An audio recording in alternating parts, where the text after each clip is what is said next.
મારું નામ શકુંતલા પંડ્યા છે. હું અમદાવાદમાં રહું છું અને મારી ઉંમર 70 વર્ષની છે. 50 વર્ષ પછી એથ્લેટિક જર્ની ચાલુ કરી છે.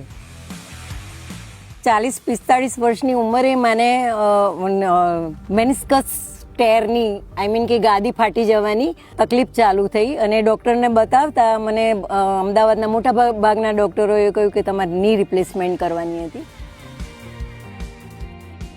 પણ મારે નહોતું કરાવવું, તો મેં ફિઝિયોથેરાપીમાંથી મેં મારી એક્સરસાઇઝની શરૂઆત કરવાની ચાલુ કરી અને એ શરૂઆત મને રનિંગ સુધી પહોંચાડી દીધી.